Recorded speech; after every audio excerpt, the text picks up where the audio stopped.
प्यारे अधिवक्ता साथियों, सभी को हमारा प्यार भरा नमस्कार। आप सभी अधिवक्ता साथियों को जय सिया राम।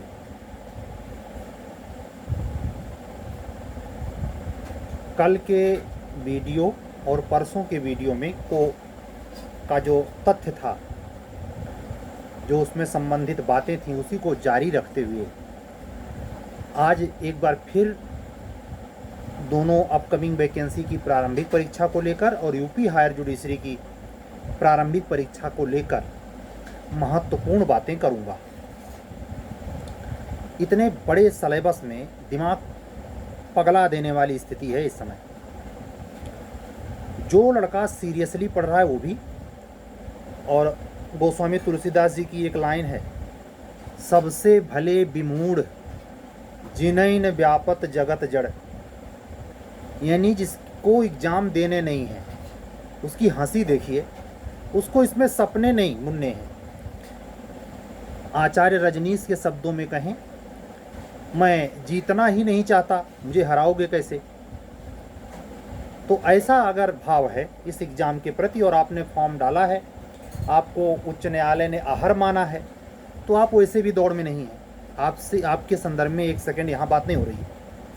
बात उन लोगों के लिए हो रही है जो 1700 से 1800 के बीच में, 1600 का होना है, लेकिन वो जो 200 छूट जाएंगे, कैसे लोग 2 नंबर से 4 नंबर से, मतलब कट ऑफ से 5 नंबर कम रहने वालों की संख्या अगर मैं जोड़ दूं तो 16 के बजाय वो 18 हो सकते हैं या 1700 हो सकते हैं। तो ये वीडियो यूपी हायर जुडिशरी के संदर्भ में फिलहाल 1800 ऐसे कैंडिडेट को केंद्रित करके बोली जा रही है, जिसमें से वो 200 खतरे से खेलने वाले और नज़दीक से असफलता वर्ण करने वाले लोग होंगे, तय मान के होंगे।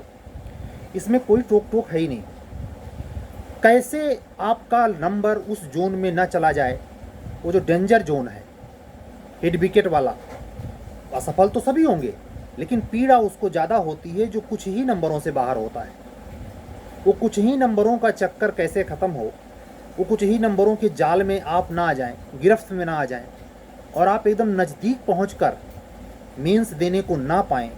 इन सारे बातों का जो जोड़ है वो सिर्फ इसी हायर जुडिशरी से नहीं, किसी भी एग्ज़ाम के प्रारंभिक परीक्षा के पॉइंट ऑफ व्यू से जुड़ता है।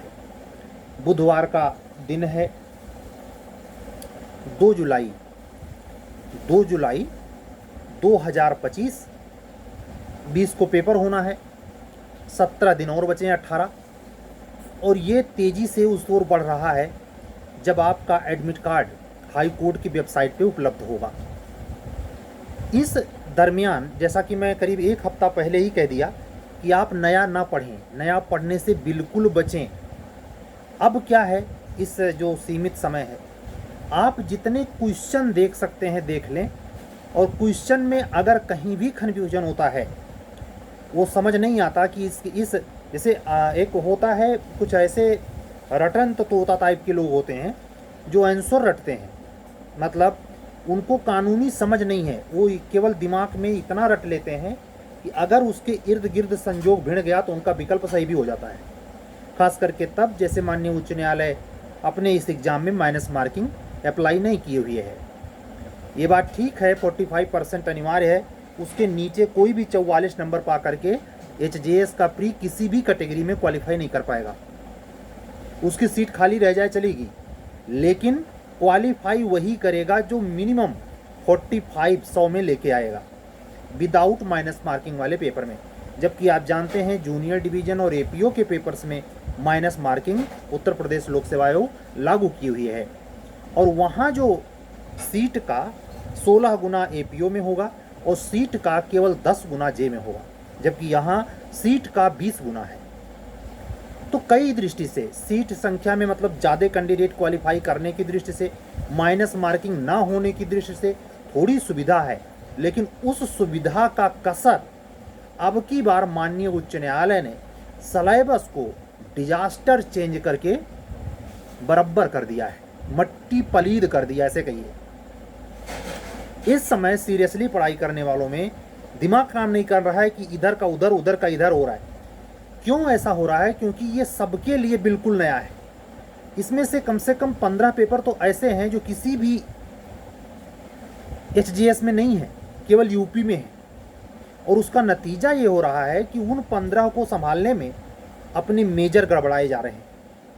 कोई इसे पूरा कर ही नहीं सकता।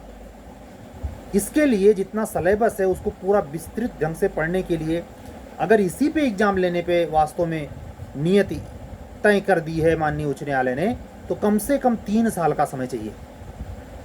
जो 1 साल का लगभग समय मिला वो भी असमंजस भरी स्थिति के बीच, नहीं तो एग्जाम तो 9 दिसंबर को होने जा रहा था 2400 में। आप अंदाजा लगाइए तब क्या हालत होगी। और आप उन विवेकवान प्रतिभा संपन्न, में कितने वीडियो में धक्काड़े से कह चुका हूँ, जो 22 जुलाई को ही प्री करवा रहे थे और पूरे उत्सुकता से प्रतीक्षा कर रहे थे। आपको ये जानकर ताज्जुब होगा, वो ऐसे प्रजाति के प्राणी हैं अधिवक्ता बंधु बहन, जिनका उस समय एक बार नहीं, वो नए 3300 एक्ट 4 बार दोहरा चुके थे। कितने स्पीड में पढ़ रहे थे, कैसे पढ़ रहे थे, क्या पढ़ रहे थे, वही बता सकते हैं। ऐसे लोगों में इस बैच में मेरे हिसाब से जो 1600 लगभग कैंडिडेट मेंस लिखेंगे, उसमें से उस प्रजाति में से शायद ही कोई मेंस पाए। लेकिन उत्साह देखिए, अति आत्मविश्वास देखिए कि मतलब सब फाले पड़ा है। वो आप ईमानदारी से जो जीएस 10 नंबर 12 नंबर जो भी पूछेगा इस बार, उस जीएस के पैरामीटर को ट्रेडिशनली आप कनेक्ट नहीं कर सकते। वो जमाना लद गया कि रामचरितमानस पुस्तक की रचनाकार कौन है। ये 2009 और 2012 का एचजीएस नहीं है, ये 2025 में 23 का एचजीएस हुआ है। वो जान रहे हैं कितनी बुद्धि और कितनी तैयारी से आप आ रहे हैं। आपको सिंगल लाइन वाला जो ल्यूसेंटिया सामान्य ज्ञान आपको नजर आता है, आपके दिमाग के पेशीने में बल पड़े इतनी प्रायोजित शक्ति के साथ माननीय उच्च न्यायालय पेपर में जीएस के क्वेश्चन सेट करेगा। ऑथर्स नेम भी उसमें लॉजिक होगा, ऐसे नॉर्मली तो आपको नहीं मिलने वाला है कोई भी। 2018 पार्ट 3 में एक क्वेश्चन पीलीभीत को लेकर पूछा गया कि किस जिले में बांसुरी का संबंध किस जिले से है। ऐसे सवाल जो उत्तर प्रदेश स्पेशल से भी हो सकते हैं, जीएस के स्कोप को अतिरिक्त रूप से बेबूझ ढंग से बढ़ाते हैं। यूपी एपीओ के प्री के जीएस में जो 50 क्वेश्चन पूछे जाते हैं, उसमें जनसंख्या नगरीकरण एक पार्ट है। कोई ताजुब नहीं, एक क्वेश्चन यूं ही रख दे माननीय उच्च न्यायालय इलाहाबाद। जनसंख्या नगरीकरण में उत्तर प्रदेश के समानांतर देश के नागरिकता को भी टैली करके पढ़ा जाता है। और कई बार क्वेश्चन में आपको जिगजैग फंसाने के लिए देश के अनुपात में उत्तर प्रदेश की नागरिकता को टैली किया जाता है। उत्तर प्रदेश में वो सारे जनसंख्या घनत्व, लिंगा अनुपात, सारे कैटेगरी, मतलब जनसंख्या नगरीकरण एक जटिल टॉपिक है, उसमें भी उलझा सकता है। ये एपीओ में 2 से 3 क्वेश्चन होता ही होता है। 2 क्वेश्चन तो मिल ही जाएगा आपको जनसंख्या और नगरीकरण पर 50 में, पुराने सिलेबस के आधार पे जो अब तक था। जूनियर डिवीजन में भी इक्का दुक्का क्वेश्चन हो सकते हैं। अगर जनसंख्या नगरीकरण पे नहीं होंगे तो निश्चित तौर पर जिले वाइज किसी परफॉर्मेंस पे होंगे, मतलब वो यूपी स्पेशल। आप जानते हैं कि ये क्वेश्चन समीक्षा अधिकारी वाले पेपर में उतने नहीं है जितने यूपी पीसीएस में हैं, और वही चीज़ फॉलो करता है यूपी जे के भी प्रीलिम्स के सिलेबस में जीएस के तौर पर। 3 से 4 सवाल आपको वहाँ मिलते हैं। करंट अफेयर्स जो पूछे जा रहे हैं, चाहे वो खेल जगत में, चाहे खगोलिकी में, चिकित्सा प्रौद्योगिकी में या विज्ञान प्रौद्योगिकी में, इन सारे सेक्टर से जो सवाल पूछे जाते हैं वो स्टैंडर्ड लेवल के जीएस हैं। वो आयाराम, गयाराम, तेलीराम, लूसेंट की line by line one liner नहीं है। और जो लड़के मेरे हिसाब से अधिवक्ता साथी 35 की उम्र है, 35 की उम्र से ज़्यादा है ही, और जो कैंडिडेट अभी भी ऐसी मानसिकता के साथ जीएस तैयार कर रहा है, वो गया बीता है, उसको कुछ सिनेरियो पता नहीं है हायर जुडिशरी के संदर्भ में। जब वो बदले हुए परिदृश्य में यूपी के बैकग्राउंड को यहाँ नहीं समझ सकता, तो वो अंदाज़ा लगाइए कैसे जूनियर डिवीजन, शायद ऐसा वो कैंडिडेट हो सकता है कि उसने जीवन में कभी जूनियर डिवीजन या एपीओ का प्रीलिम्स निकाला नहीं होगा, लेकिन अगर मेजॉरिटी में बैठ जाइए तो सबसे ज़्यादा अकल वही पेलेगा। ऐसे लोग हैं, बंतु अधिवक्ताओं की बंतु संख्या है, उनसे प्रभावित नहीं होना। ये बात मैंने इसीलिए बताई कि आप उस संख्या से बिल्कुल प्रभावित ना हो, लेकिन हाँ, इस चक्कर में आप अपने मूल आधार को ही ना खो दें, इसका ध्यान रखें। मूल आधार क्या है? Major law. मेजर लॉ में आपको कम से कम गलत हो इसकी पूरी, और ना गलत हो तो सर्वोत्तम। जितना एक क्वेश्चन ऐसे समानुपात दे रहा हूं, 1:5, नए वाले में से 5 सवाल सही करने की अपेक्षा पुराने वाले में से एक भी गलत मत कीजिए। और नए वाले में से 5 सही कर लेते हैं और पुराने वाले में से अगर एक गलत कर रहे हैं तो ये सनद रहे, आप जो नए वाले में 5 सवाल सॉल्व करके इस भ्रम में हैं कि तो नए वाले में से हमने तीर मारा है, वो 5 इसलिए आपने मार दिया है क्योंकि वो मारने लायक ही था। ये ध्यान रखिए, ये जो पुराना वाला एक सही करेगा वो 5 आपके साथ वो भी धूप चटाएगा, वो 6 पे जाएगा, आप 5 पे रुकेंगे। और ऐसे ही कैंडिडेट 2 नंबर 1 में दशमलव नंबर से रुकेंगे, प्री नहीं होएगा। एक कड़वा कोई बोलता नहीं है, हम अपने चैनल पर गुड़ और लड्डू रखते नहीं हैं, चाशनी चुआ दें, चींटियां घेर लें, व्यापार बिजनेस का मतलब नहीं मुझसे। इसलिए इस पर बहुत धीमी गति से चीज़ों का प्रसार है, और जैसे ये संख्या अगर अचानक किसी भी कारण से बढ़ती है तो मैं दूसरे तीसरे उसका कायदे से धुलाई करता हूँ। हमसे जुड़ने के लिए, हमसे सीरीज को कंटिन्यू करने के लिए हमारी शर्तों के अनुरूप हर कोई राजी नहीं होगा, मुझे पता है। और कम से कम वो तो बिल्कुल नहीं राजी होगा जो अपने मन को शांति दिलाते हुए और ज़बरदस्ती का प्रेरित करते हुए सपने बुन रहा है। उसको ये पता ही नहीं है, वास्तविकता का आभास है नहीं, भाने नहीं है कि कैसे इस एग्ज़ाम के कैटेगरी, इस एग्ज़ाम की प्रिपरेशन में कैसे हम वास्तविक अध्ययन तक पहुँचें। दुनिया रंग रंगीली बाबा, बहुरंग है, समझ पाना मुश्किल है सत्य कौन है। इतने बिसात रावण ने बिछा दिए हैं संजीवनी के आसपास, दीपक जला दिया था वो कि हनुमान जी संजीवनी पहचान ना पाए। तो इतना तो सामर्थ्य में आप नहीं है कि पूरी हिमालय पर्वत ही उठा के लेके चले आएँ, इतना सामर्थ्य आप सब में नहीं है। इसलिए ये तय प्रकार करना बिल्कुल मुश्किल है। और मैं जब बढ़ती हुई भीड़ देखता हूँ तो मुझे क्लियर कट पता चलता है कि वो भीड़ किस कैटेगरी और मेंटेलिटी की है। इसी में अंदाज़ा लगाएं। मैं एक बात की बात कह रहा हूँ, कोई ज़रूरी नहीं माने उच्च न्यायालय ऐसा ही करे। 83 सीट है, मान लीजिए 30 सीट ये फिर भरता है, बाकी नहीं भर पाता, खाली जाती, 40% हर पेपर में कोई नंबर नहीं पाता इत्यादि, कोई भी कारण हो, तो वो जो 30 होने वाले हैं, क्या वो 3 लाख हैं, क्या वो 30,000 हैं, क्या वो 1 मिलियन हैं? बिल्कुल नहीं, सिर्फ 30 हैं। और हमारे चैनल पे भैया 30 से तो ज़्यादा है ये हैं। हमें सिलेक्शन पे फोकस है। इसीलिए मैंने जब अपना सुपर 30 का बैच स्टार्ट किया तो उसमें 2-3 पेपर लिखने के बाद भी निकाला लोगों को, बहुत कोशिश की, लेकिन मैंने जोड़ा नहीं। वो चीज़ मैं कंटिन्यू फिर करूँगा। 1 अगस्त से एग्ज़ाम अगर राइट टाइम पर 20 जुलाई को हो जाता है सकुशल, मैं आप सभी से कहूँगा कि ये पूरी कोशिश, ये आपका पूरा फोकस हो। हाँ, ऐसा नहीं है, जैसे एक फिर ये बात नहीं होनी चाहिए, ऐसा बिल्कुल नहीं है कि हर आदमी का टोटल ओल्ड लॉ सही ही होगा। एक्सपर्ट इतना बेहतरीन प्रश्न पत्र सेट कर रहा है कि वो जानता है कि पुराने पेपर से सवाल कितने हैं, उस नए सवाल तो आपको मिलेंगे ही मिलेंगे, बिल्कुल कहीं एग्जाम में ना पूछे गए एकदम नए प्रकृति के सवाल पूरे प्रश्न पत्र में 25% होंगे, एकदम नए, मतलब वो क्वेश्चन बिल्कुल नया है, उसका कोई लिंक कहीं से जुड़ता नहीं।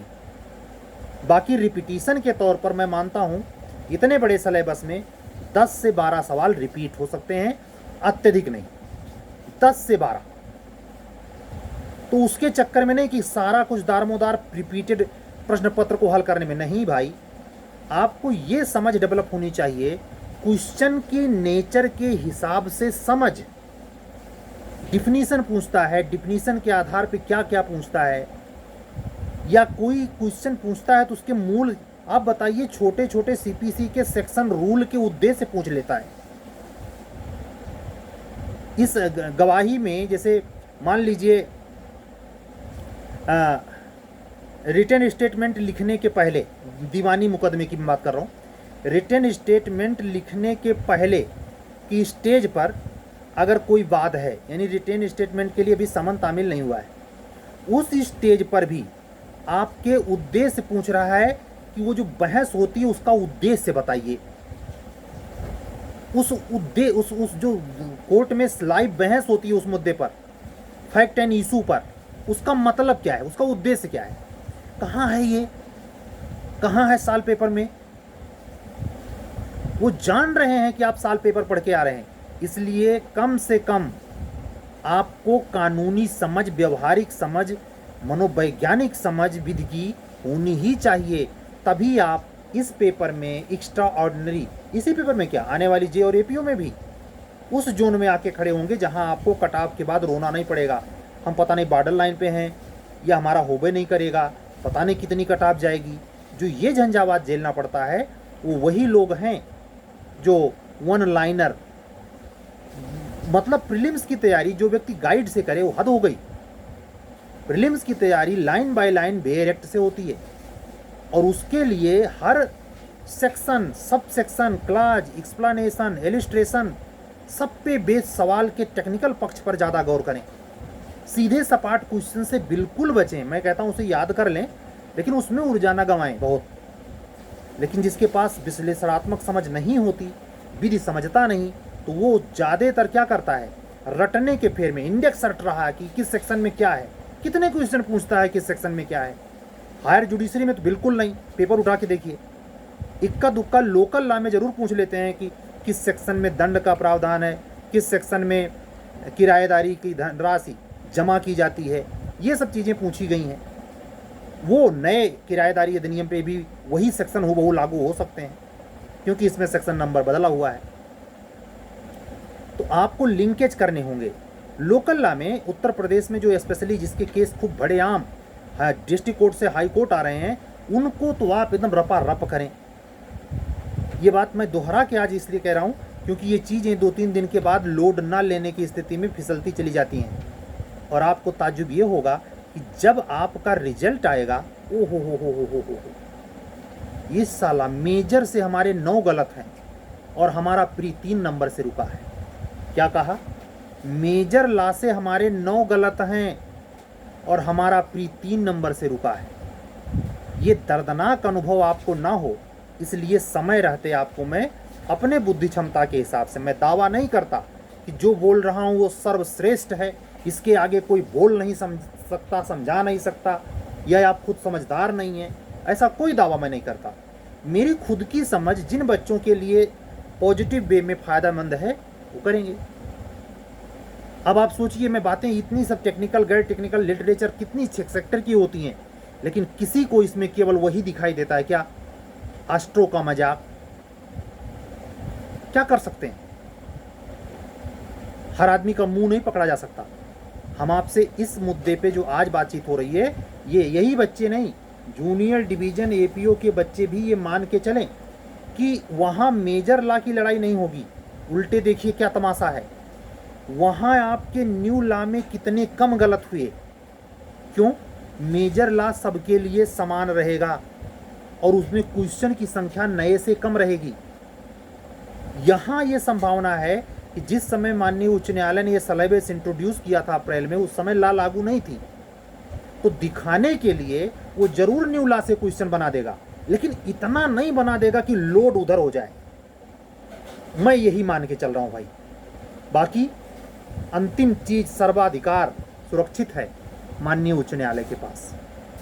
ना ही यहाँ से किसी भी प्रकार के रिसोर्सेज के बारे में कि ऐसा क्लू कोई इन्फॉर्मेशन है विषय के संदर्भ में, पेपर के संदर्भ में, कदापि नहीं। सिंपल बातें आप हमारी आपसे होंगी और ये मान के चलिए कि अगर ये इस पर सावधान रहे तो निराशा हाथ नहीं लगेगी। जो कट ऑफ आपको देखने को मिलेगी XYZ कुछ भी 55, 56, 57, 58, 59 जनरल की, उससे आप 5 से 7 नंबर ऊपर रहेंगे। और जब 5 से 7 नंबर ऊपर होते हैं तो जैसे ही आंसर की से आप मिला लेते हैं, वहीं ये तय हो जाता है कि आप मेंस लिखने जा रहे हैं। और अगर आप बिल्कुल नेक टू नेक हैं। मान लीजिए इस बार मेरिट 57 पे आके रुक जाए जनरल की, और 57 के आप 47 पे ही हैं, आप उम्मीद कर सकते हैं कि आपका मेंस होगा। ऐसे पेपर की संभावना बनती है इस बार। तो आपको ये समझना होगा कि आप कैसे एकदम निश्चित तौर पर 57 के बजाय 62 पर, 58 पर, 59, 60 पे नहीं, सीधे 62 पर, यानी 5 नंबर ऊपर चले जाइए। और कितने तो ऐसे होंगे इन 1600 में 200 जो 80 पहुंचेंगे। क्या कहा हमने? 80 80 80। इतने विध्वंसक सिलेबस में भी 80। वो चिपकू पढ़ाई वाले हैं, उनको इसके सिवाय कुछ करते हुए नहीं पाएंगे आप। इतना मतलब उन्होंने फ्रेम कर लिया है सब। तो ऐसा नहीं कि कोई 80 पाएगा नहीं, आज मेरिट नीचे आएगी, अचानक धाए से नीचे गिरेगी। लेकिन इन 1600 में से 200 लोग, उसमें कुछ कैंडिडेट ओबीसी के भी होंगे। ऐसा ताजुब नहीं कि ओबीसी की अच्छी खासी संख्या जनरल के बराबर या उससे कुछ ज़्यादा नंबर लेके चली आए। जिस लेवल की पढ़ाई चल रही है, समय जो मिल गया है, अब इसमें आप कितना नियोजित कर पा रहे हैं, कितना मैनेज कर पा रहे हैं, ये आप पर निर्भर करता है। आपका प्रारब्ध आपको घसीट कर वो कर्म करवाता है, जहाँ ले जाना होता है नियत को, वो सब तय कर देगा। तो आज के वीडियो में यही सुझाना था कि आप जो 4 दिन पहले मैंने समझाया कि कैसे मेजर लॉ में और नए लॉ में एक सेतुगत संबंध रखते हुए इस बार के प्रीलिम्स में, चाहे एपीओ हो, चाहे जे हो, चाहे होने वाली जेएस हो, अपने प्रारंभिक परीक्षा में सुनिश्चित सफलता के लिए कौन सी रणनीति अख्तियार करें। काफ़ी कुछ बातें इसमें पुरानी वीडियो की हैं, लेकिन ये कुछ दूसरे कलेवर में हैं। इसमें कुछ ऐसी बातें स्वतः निकली हैं जो आपको अन्य मार्गों से संतुष्ट करेंगी और आपको परेशान होने से बचाएंगी। आप पर जो अतिरिक्त दबाव चल रहा है, इतना लाका उसमें, उसका इसमें हो रहा है, सब भूल जा रहा है, हे भगवान बड़ा डर लग रहा है, क्या होगा, इससे निजात मिलेगी। और आज की वीडियो का यही लक्ष्य है। ठीक इसी प्रकार जब वो समय वैकेंसी जेएपीओ की आएगी तो उस समय तो मौजूद ही रहूँगा परमात्मा कृपा से, और जो करवाएगा उसमें उस समय की तत्कालिक गाइडेंस चलेगी। लेकिन अभी अगर आप प्रीलिम्स की, जैसे हमारी सीरीज एपीओ जे की भी चल रही है जूनियर डिवीज़न वाली, उससे जुड़े हुए हैं, जुड़ना चाहते हैं, तो आपको इन सावधानियों से ही अपने प्रारंभिक परीक्षा हेतु विस्तृत ढंग से बेयर एक्ट और सॉल्व करते पढ़ते चलना चाहिए। आज के वीडियो में इतना ही। कल मिलने के पक्के वादे के साथ आप लोगों से विनम्र रिक्वेस्ट करते हुए कि चैनल पर अगर नए हैं तो चैनल को सब्सक्राइब करें, लाइक करें, और अपने विचार किसी भी वीडियो के किसी भी पक्ष पर सकारात्मक वे में ज़रूर कमेंट कर सकते हैं। हाँ, अगर आपके विध्वंसक विचार हैं और आप उससे बिल्कुल इत्तेफाक नहीं रखते हैं तो कमेंट करने से बचें, अन्यथा आपके साथ एक गड़बड़ हो सकती है। अगर वो मुझे पसंद नहीं आया तो हम आपको तुरंत हाइड कर देंगे और रिमूव कर देंगे, चैनल आप देख नहीं पाएंगे दोबारा। तो अगर आपको सकारात्मक में कुछ ठीक लगता है तो ठीक है, नहीं चुप रहने में भलाई है। ये बात सख्ती से मैं कह रहा हूँ। और हाँ, हमारे किसी अधिवक्ता साथी ने अगर वो सवाल मुझसे पूछा है तो इस मेरे YouTube चैनल पर कोई थर्ड व्यक्ति उसके सवाल का जवाब नहीं देगा। अगर दिया वो भी रिमूव होगा, हाइड होगा। नेतागिरी चलने नहीं दूंगा इस पर, बिल्कुल नहीं। वो संख्या कितनी सीमित हो लेकिन अनुशासित होगी, और अगर वो ज्ञान की आकांक्षी है, इन्फॉर्मेशन की आकांक्षी है, सही रणनीति की आकांक्षी है, तो मुझे नहीं लगता कि उसको चुप रहकर सब कुछ क्यों ही नहीं मिल रहा है और क्यों ही नहीं वो प्राप्त कर लेगा। बस आज की वीडियो में इतना ही। इन सारी सावधानियों के साथ साथ हमसे नए अधिवक्ता साथी, अगर उनको व्हाट्सअप नंबर नहीं पता है मेरा, तो सुने 7705090393। इसी व्हाट्सअप नंबर पर हमारी आपसे बातचीत होगी। कल मिलने के पक्के वादे के साथ चलता हूँ। कल फिर मिलूँगा। सभी अधिवक्ता साथियों को जय जय सिया राम, शुभ रात्रि, सत्यमेव जयते।